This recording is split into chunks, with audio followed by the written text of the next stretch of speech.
त्यानंतर आता तेल टाकायचं. बरं, किती लागणार आहे बघा. पुरे बस. तर हे हाताने थोडं पाणी घेऊन त्याचा एकजीव गोळा करून घ्यायचा. तुम्ही ते मळून घेईपर्यंत मी जरा ऋग्वेदीशी गप्पा मारतो. बघा बरं पुरे. बरं, मग अशी तू आम्हाला सांगितलंस की तुला ॲबॅकस मध्ये फर्स्ट प्राइज मिळाले. क्या बात आहे. काय असतं ॲबॅकस म्हणजे? मला माहितीच नाही.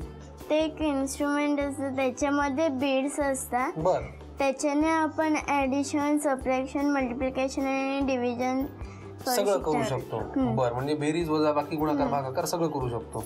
पण ते इन्स्ट्रुमेंट असं ते फिरवायचं असतं वाटतं ना? हा, त्याच्यातले बीड्स असतात ना, ते वरती खालती करायचे असतात. तुझ्या ते अगदी बोटात बसले वाटतं वरती खालती. मग तू आता मी तुला समजा एक उदाहरण दिलं, एक्झाम्पल दिलं, तर तू इमॅजिन करून सोडून दाखवशील का?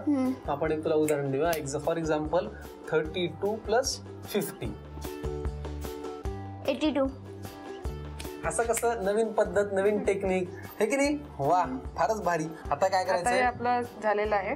आता आपल्याला ते केळीच्या पाण्यावर थापून घ्यायचंय. बरं, म्हणजे मिश्रण आपलं तयार झालेलं आहे. चला, या रेसिपीसाठी लागणारे मिश्रण आपण तयार करून घेतलं. लगेच वळूयात पुढच्या कृतीकडे. आता पुढची कृती काय? आता हे पॅन आहे आपला, तो गरम तेल गॅस पेटवायचा आहे. त्यानंतर आपली केळीची पानं असतात, त्याला तेल लावून घ्यायचं. बरं, तेल आपण त्याच्यावरती पसरवून घेतो. तेल लावून घेतलेलं आहे. त्या हाताने असं सारखं पसरवून घ्यायचं. बरं, आता हे जो आपण मिश्रण करून घेतलेलं आहे त्याच्यावर सारखं थापायचं हाताने. बरं, ठीक. हा, बरोबर.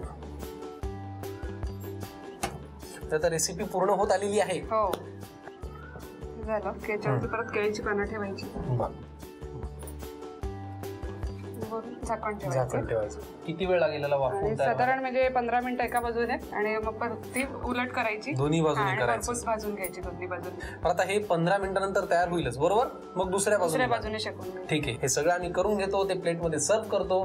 तुम्ही लिहून घ्या साहित्य आणि कृती. सुके बोंबील आणि शेवग्याच्या पालाची भाकरी करण्यासाठी लागणारे साहित्य: ओलं खोबरं, शेवग्याचा पाला, तांदूळाचं पीठ, चिरलेला कांदा, बेसन, सुके बोंबील, आलं मिरची कोथिंबिरीचं वाटण, साखर, चिरलेली कोथिंबीर, दालचिनी पूड, जिरे पूड, धणे पूड, हळद, लाल तिखट आणि मीठ. कृती: प्रथम एका काचेच्या भांड्यामध्ये कांदा, ओलं खोबरं, शेवग्याची पानं, तांदूळाचं पीठ, बेसन, सुके बोंबील, आलं मिरची कोथिंबिरीचं वाटण, कोथिंबीर, दालचिनी पूड, जिरे पूड, धणे पूड, हळद, लाल तिखट, मीठ, तेल आणि पाणी घालून मिश्रण एकत्र करून घ्यावं. फ्राईंग पॅनवर केळीचं पान ठेवून त्याला तेल लावून त्यावर तयार मिश्रणाची भाकरी थापून घ्यावी. थापलेल्या भाकरीवर पुन्हा केळीचं पान ठेवून पॅनवर झाकण ठेवून भाकरी शिजवून घ्यावी आणि सर्व्ह करावी.